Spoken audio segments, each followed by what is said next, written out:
Please join me in prayer.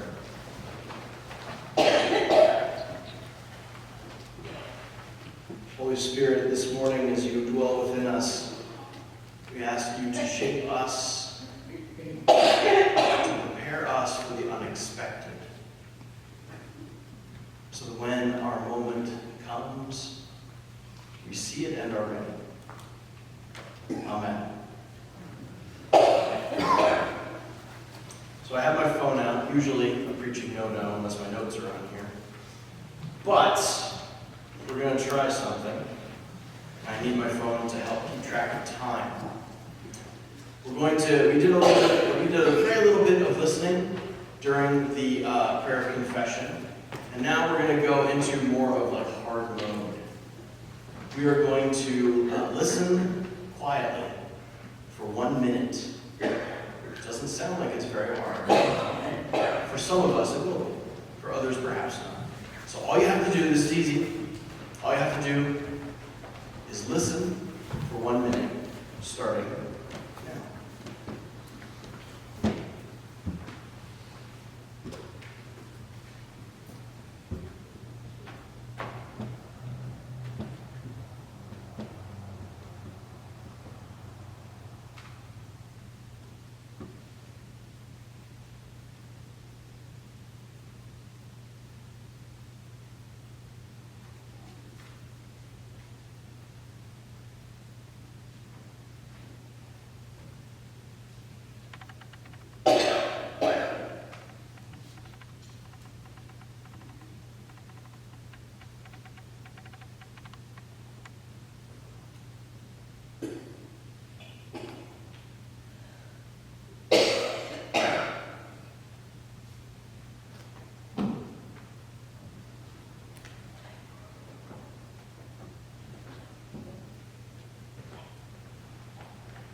Now you can all stop listening as I continue my sermon.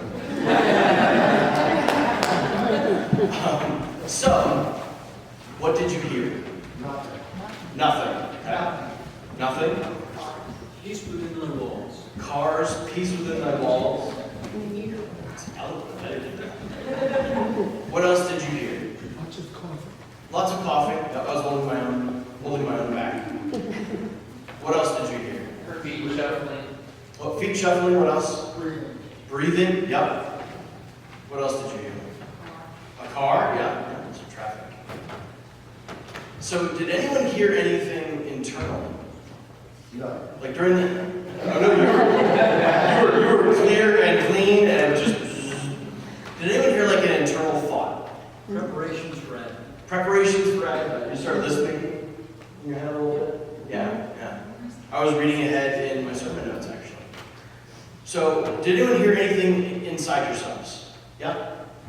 This is the first time I've been still in silence in like a week. Yeah. Isn't it good? Yes, I would bet you're not the only one. Yeah. We're not still in silence very much.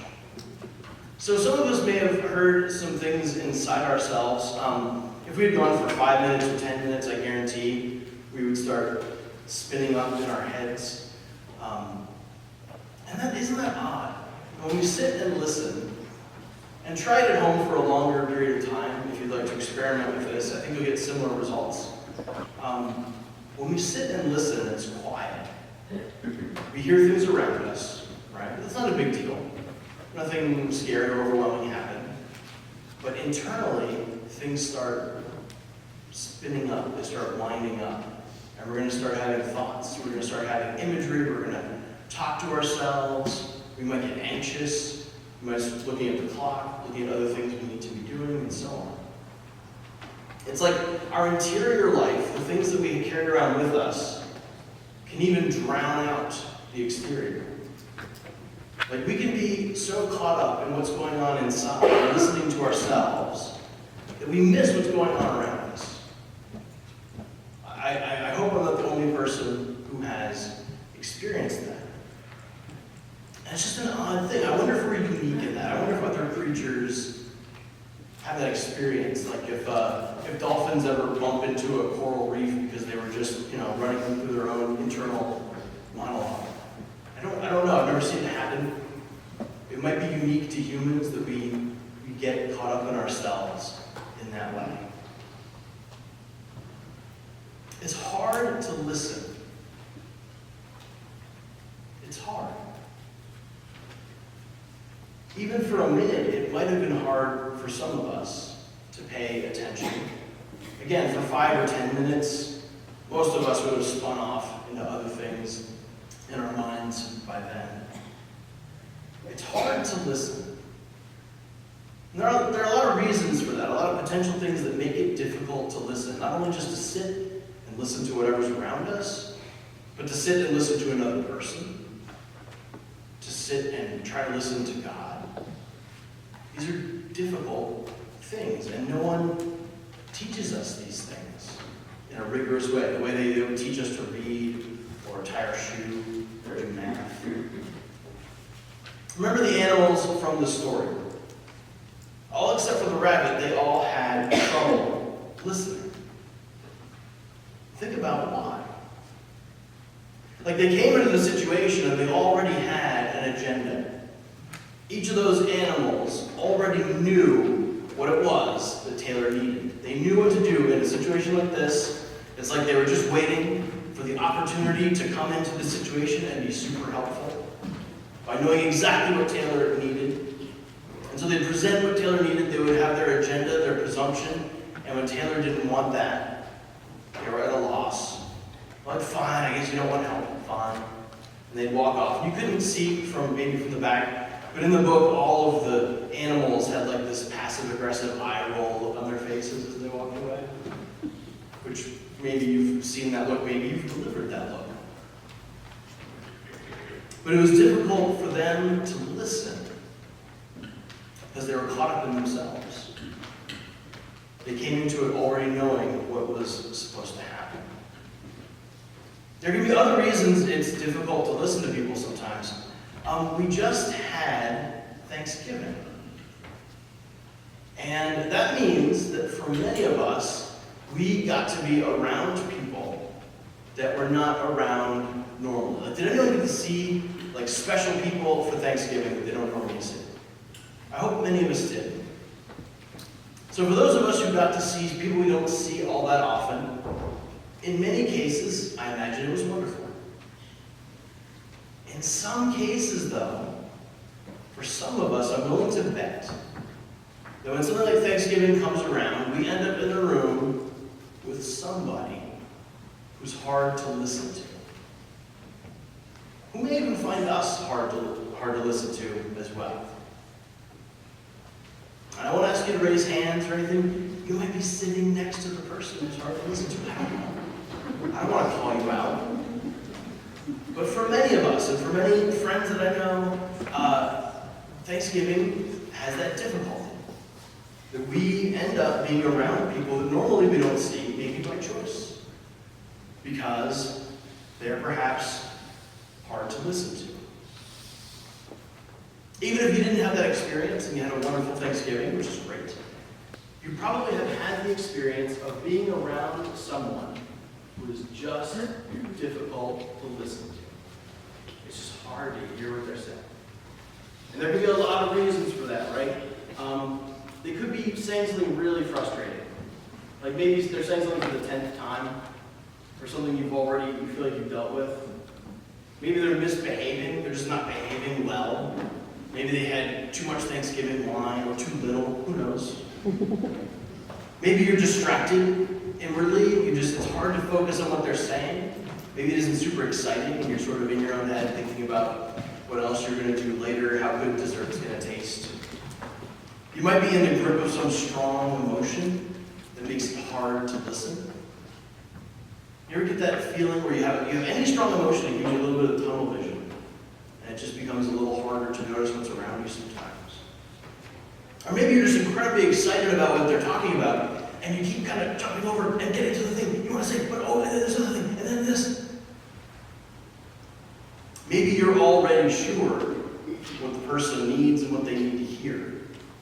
Like the animals in the story, and that's what makes it hard to listen. Point being, there are a lot of things that make it difficult to do something as simple as listening. And if I was to generalize, about what many of these things, if not all of them, have in common, I would say. We make it hard to listen by putting ourselves at the center. We make it hard to listen by putting ourselves at the center. Whether it's our frustrations or our distractions or our agenda or our assumptions or whatever, it's very hard to listen when we put ourselves at the center.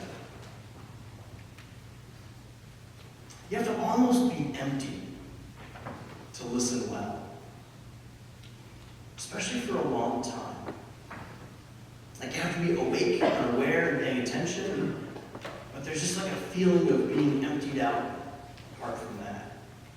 Like you're an empty jar. It's ready to receive something in order to listen. We have to get out of our own way. Like we put all these things in between us and another person that we're trying to listen to, and we have to move all that stuff out of the way before we can actually get to them and what they're saying, what they're trying to tell us. We have to be silent, inwardly silent, to be able to listen well.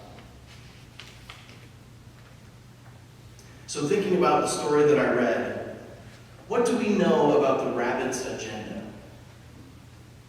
Like, what was the rabbit there for? What did the rabbit think was going on? What did the rabbit hope would happen? I don't think we know anything about the rabbit's agenda. In fact, in that whole story, the rabbit doesn't get any lines. Everybody else speaks, except for the attacking crows. They don't speak. They speak with their actions. As crows sometimes do. But the rabbit doesn't get any lines. The rabbit says nothing. We have no idea what's going on in that rabbit. The rabbit just kind of hops over to Taylor, cuddles up against him, and sits there. We have to learn and practice how to listen. It's a weird thing. Like, I was an adult before I realized this. That listening isn't easy and it doesn't happen by default. You actually have to, like, practice it. The way you practice learning how to drive. The way you practice speaking another language. And no one, or almost no one, encourages us to practice listening. Like, think about it. There's no listening class. There's no like extracurricular activity where you learn how to listen. There's no major in college that's listening. There's no master's degree in listening. But it's this crucial activity that if we do well, can change a person's life. And if we do poorly, can change a person's life for the worse. So we have this incredibly important thing that no one reminds us to practice. So I have a thought. The next time you're called upon to listen, the next time you intend to listen, take a moment, even like a micro moment, and remember why you're there. Remember what your purpose is. And think about, like, do I have an agenda here? Do I have assumptions going into this, listening to this conversation? Put those aside. Am I distracted? I should focus in. Am I full of myself? I should let go and empty out of it. And enable me to listen. Take that moment to notice yourself, and then take yourself out of the center. Because it's a habit for all of us to put ourselves at the center. That's normal.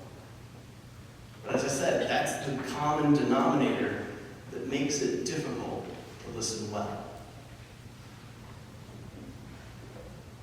So why is listening important this morning? Like, why is listening an appropriate Advent theme that we've taken on for this Sunday? One reason I can think of is that the same things we can say for listening, we can also say for prayer. For one of our main spiritual practices. Prayer doesn't work very well, I don't think, if we put ourselves in the center. If we are full of our agenda and our assumptions, if we assume what is going to happen, or what the right thing to occur is, I think when we pray in that way, we're just talking to ourselves. And we're listening for an echo of what we already said. This is why a lot of times when I pray, I don't say anything. This is like my practice, is I will just sit and listen quietly, sometimes for a long time. Usually I don't hear anything in particular. But that's my way of reminding myself that I have to get out of the way. That I don't come here to know my own agenda. I know my agenda. I know what I think. I know what I feel. I know what I want. I know what I think is going to happen in the future. I know what I hold on to from the past. I don't need those reminders. I talk to myself plenty. I don't need to talk to myself here too. But to prayerfully listen, I think, can be more powerful than to speak. And I encourage you to try that. Otherwise, how can we expect to hear God if we're not listening, if we're always talking? Because one thing about God is that God is quiet. You ever notice that? God is quiet. Even Jesus talks about it. God is like a burglar, right? And a noisy burglar is not going to have a long career. Burglars are quiet. They slip in, they get your stuff, they leave. And that's how Jesus talks about his coming as the Son of Man in glory, as the second person of the Trinity. That it will be like a burglar, slipping into your house unannounced and slipping away, taking some people, leaving others.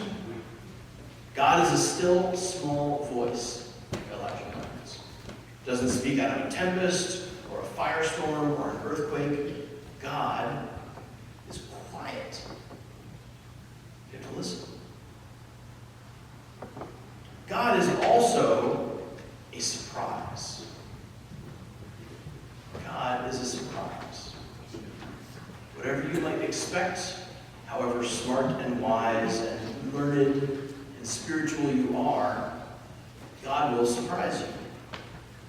God is unexpected. We see this continually, again and again in Scripture. God is a surprise, and if we're not ready, we will miss out. If we're caught up in our expectations, we won't even see God.